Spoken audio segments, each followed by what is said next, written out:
انا يا جماعه جايه النهارده وعايزه اقول لكم على سر ومحدش يضحك عليا.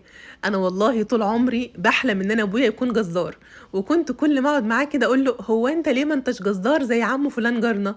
المهم يعني كانت امنيه من امنيات حياتي ان ابويا يكون جزار. وعندي مشكله كده ان انا ما بحبش اجيب اللحمه متقطعه ولا مفرومه من عند الجزار ابدا. عارفه بقى انكم هتقولوا لي هو انت يا بنتي غاويه وجع قلب. والله يا جماعه انا بحس بمتعه غير طبيعيه لما بمسك حته اللحمه بايديا كده واقطعها. المهم بقى كلمت الجزار وقلت له انا عايزه احسن حته لحمه عندك، لاني قررت ونويت والنيه لله ان انا هعمل لهم محشي. وطبعا بقى بما اني هسوي اللحمه بتاعتي النهارده مع المحشي، فاحسن 3 قطعيات تجيبوها لو انتوا هتسووا اللحمه مع المحشي هي الريش والموزه ووش السن، دول احسن 3 قطعيات. هنجيب بقى الحله بتاعتنا، والحله سخنه جدا من غير اي دهون. هننزل بقى باللحمه والنار عاليه جدا لحد لما تاخد صدمه كده من الناحيتين.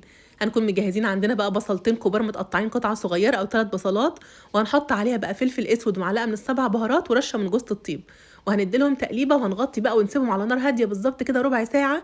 بعد ربع ساعه هنديلهم تقليبه ونضيف عليهم بقى كوبايتين من الميه ومعلقه ملح، وهنسيب بقى اللحمه بتاعتنا كده لحد لما تستوي 3/4 تسويه وتتشرب كل الميه اللي فيها دي والبصل يختفي تماما. هنجهز بقى الكرومبه بتاعتنا، وانا ما حبيتش اجيب لكم بقى الطريقه من الاول بالتفصيل من التقطيع والسلق وكل الحاجات دي، لان انا منزله لكم فيديو مخصوص عامله فيه كل الحاجات دي بالتفصيل. فطبعا بقى علشان الفيديو ما يكونش طويل عليكم انا ما حبيتش انزل بقى طريقه سلق وتقطيع الكرنب، وانتوا كلكم ما شاء الله شاطرين وبتعرفوا تعملوا الكرنب احسن مني مليون مره. هنجهز بقى الصلصه بتاعتنا، وانا يا جماعه الصلصه بتاعه المحشي بالذات انا بحب اقطعها بالسكينه كده، البصله بتاعتها بحب اقطعها بالسكينه، ولا بحب اعملها بكبه ولا بحب ابشرها. هتقولي لي برضو انت غاويه تعب قلب، يا جماعه المحشي ليه طقوس خاصه كده بالنسبه لي. وطبعا زي ما انتم شايفين كده انا عامله كميه بصل كتير لاني كنت عامله حسابي ان انا هعمل منها المحشي وهعمل منها كمان اللحمه.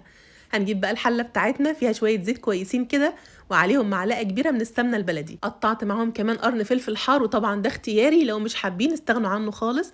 هنسيب بقى البصله بتاعتنا كده على النار لحد لما البصل يبدا يدبل كده ويبدا يتكرمل وياخد لون ذهبي خفيف خالص. هنضيف عليه بقى معلقتين كبار من صلصه الطماطم المعلبه، وهندي للصلصه تشويحه، وبعدين هنضيف عليهم 1.5 لتر من عصير الطماطم. زودت مع الصلصه كمان نص معلقه صغيره من السكر، بس اللقطه دي ما اتصورتش. وهنسيب بقى الصلصه بتاعتنا لحد لما تتسبك تماما. هنجهز بقى الخضره، والمحشي يا جماعه بالنسبه لي يعني شبت وكزبره، انا ما بحطش بقدونس ابدا على المحشي، واللي عايز يعاركني يعاركني، المحشي بالنسبه لي يعني شبت وكزبره بس، وطبعا براحتكم جدا اللي حابب يحط بقدونس يحط. هننعم بقى الخضره بتاعتنا كويس جدا، وهنكون بقى مجهزين الرز، دول 4 كوبايات رز مصري مغسول كويس جدا. هنضيف عليه بقى معلقه ونص من الملح، معلقه كبيره ونص من الملح، معلقه كبيره من بهارات المحشي او خلطه المحشي من عند اي عطار، فلفل اسود، بابريكا، معلقه كمون، معلقه كزبره ناشفه، معلقه من السبع بهارات. وكنت مجهزه عندي بقى بصلايه كبيره مبشوره ناعم جدا ودعكاها بمعلقه صغيره من الفلفل الاسود. هنضيف بقى البصله المبشوره، وهنزود بقى الخضره بتاعتنا، وطبعا هنقلب ونسيبهم مع بعض كده بالظبط حوالي تلت ساعه على ما الصلصه بتاعتنا بقى تتسبك. هيكون الرز كده خد من طعم البهارات وطعم البصله المبشوره، وبعدين هننزل عليهم بالصلصه، والصلصه لسه سخنه جدا. وطبعا يا جماعه انا مش بنزل بكل كميه الصلصه مره واحده ولا كل كميه الخضره مره واحده، دايما كده ننزل بالصلصه بالتدريج والخضره بالتدريج. حسيتوا بقى ان انتوا محتاجين شويه صلصه زودوا، شويه خضره زودوا، شويه رز زودوا. المهم يعني ما نحطش كل حاجه عندنا مره واحده، ننزل بيهم بالتدريج. حطيت عليها كمان في الاخر كده معلقتين زيت وقلبتهم كويس، وكده خلاص بقى الخلطه بتاعتنا بقت جاهزه. واهم حاجه يا جماعه ان الخلطه بتاعه المحشي ما تكونش ميميه، ما يكونش فيها ميه، دي اهم حاجه في الموضوع كله. هنجهز بقى الورق بتاعنا اللي احنا قطعناه، وطبعا انا عارفه ان كلكم اساتذه وشطار جدا في لف المحشي، بس اهم حاجه ان احنا نبرم صباع المحشي كويس جدا كده علشان ما يفكش معانا في قلب الحله. هنجهز بقى الحله بتاعتنا، هنفرش في الارضيه بتاعه الحله كده ورقه من الورق الاخضر اللي احنا كنا سايبينها على بعضها كده، حلقات من الطماطم، حلقات من البصل، حابين تحطوا شويه من عروق الخضره كده في الارضيه طبعا براحتكم جدا. هنرص بقى الحله بتاعتنا سطرين 3 كده على حسب بقى حجم الحله بتاعتكم. هتكون بقى اللحمه عندي هنا استوت 3/4 تسويه، وزي ما انتم شايفين بقى كده اللحمه اتشربت كل الميه اللي حطيناها عليها، والبصل اختفى تماما واتكرمل بالشكل اللي انتم شايفينه ده.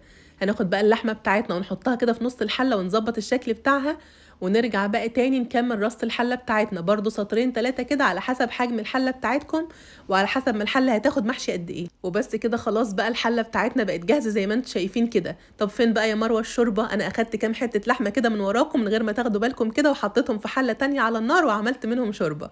هنجيب بقى الشوربه بتاعتنا ونحط عليها معلقه كبيره من الصلصه بتاعه المحشي، وهنقلبها كده في قلب الشوربه، وهنزود بقى المحشي زي ما انتم شايفين كده بالتدريج، وزي ما احنا متعودين كده وعارفين ان الميه ما تكونش مغطيه اخر سطر في المحشي.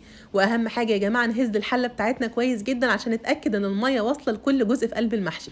هنرفع بقى الحله بتاعتنا في الاول كده على نار عاليه لحد لما المحشي يتشرب. اول لما المحشي يتشرب بنهدي عليه النار ونسيبه بالظبط كده حوالي نص ساعة على نار هادية. وبس كده خلاص بقى يا جماعة جاءت اللحظة الحاسمة. هنفضي بقى الحلة بتاعتنا وأوعدكم إن انتوا هتاكلوا أحلى وأجمل وأطعم حلة محشي باللحمة أكلتوها في حياتكم. بجد يا جماعة الطريقة دي للمحشي باللحمة طعمها خطير. طعم اللحمة كده مع البصل المكرمل في قلب المحشي بتاخد المحشي في حتة تانية خالص. واللحمة يا جماعة بتكون مستوية وزي الزبدة. وبس بقى كده خلاص خلصنا والفيديو بتاعنا النهاردة خلص. يا رب الفيديو يكون عجبكم. وكالعادة وزي كل يوم هقول لكم ما تنسوش يا جماعة لو الفيديو بتاع النهاردة عجبكم تعملوا ايه؟ تعملوا لايك وشير للفيديو. وبألف هنا مقدما واشوفكم على خير بقى في الفيديو اللي جاي. مع السلامة.